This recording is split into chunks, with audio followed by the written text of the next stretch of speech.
परशुराम भगवान विष्णु के 6वें अवतार माने जाते हैं। उनके पिता का नाम जमदग्नि तथा माता का नाम रेणुका था।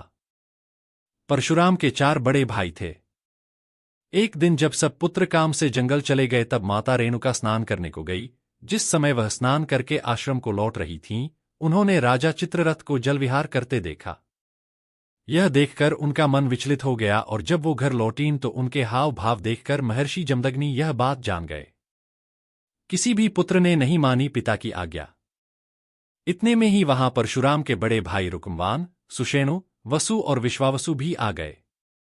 महर्षि जमदग्नि ने उन सभी से बारी बारी अपनी मां का वध करने को कहा, लेकिन सभी ने ऐसा करने से मना कर दिया।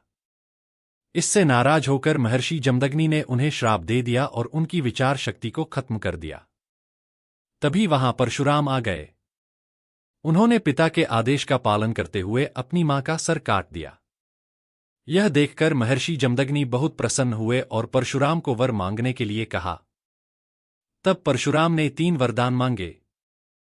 पहला माता रेणुका को पुनर्जीवित करने और दूसरा चारों भाइयों को ठीक करने का वरदान मांगा।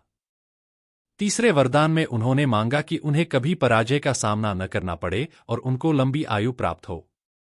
युद्ध की कला में हैं माहिर। भगवान परशुराम ने भीष्म पितामह, द्रोणाचार्य और कर्ण जैसे कई सूरवीरों को शिक्षा दी। कहा जाता है कि परशुराम अमर हैं।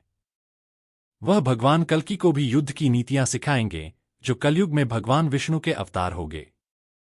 भगवान परशुराम को क्यों आता था ज्यादा गुस्सा? महर्षि भृगु के पुत्र ऋचिक का विवाह राजा गाधी की पुत्री सत्यवती से हुआ था। विवाह के बाद सत्यवती ने महर्षि भृगु से अपने व अपनी माता के लिए पुत्र की याचना की। तब महर्षि भृगु ने सत्यवती को 2 फल दिए और कहा कि ऋतु स्नान के बाद तुम गूलर के वृक्ष का तथा तुम्हारी माता पीपल के वृक्ष का आलिंगन करने के बाद ये फल खा लेना। लेकिन सत्यवती व उनकी मां ने इस नियम का पालन नहीं कर पाई। यह बात महर्षि भृगु को पता चल गई। तब उन्होंने सत्यवती से कहा कि तूने गलत वृक्ष का आलिंगन किया है, इसलिए तेरा पुत्र ब्राह्मण होने पर भी क्षत्रिय गुणों वाला पैदा होगा और तेरी माता का पुत्र क्षत्रिय होने पर भी ब्राह्मण गुणों वाला होगा। तब सत्यवती ने महर्षि भृगु से प्रार्थना की कि मेरा पुत्र क्षत्रिय गुणों वाला न हो, भले ही मेरा पौत्र, पुत्र का पुत्र, को ऐसे गुण वाला हो। उन्होंने यह बात मान ली।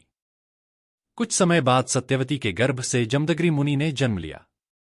इनका विवाह रेणुका से हुआ। मुनि जमदग्नि के 5 पुत्र हुए। उनमें सबसे छोटे परशुराम थे।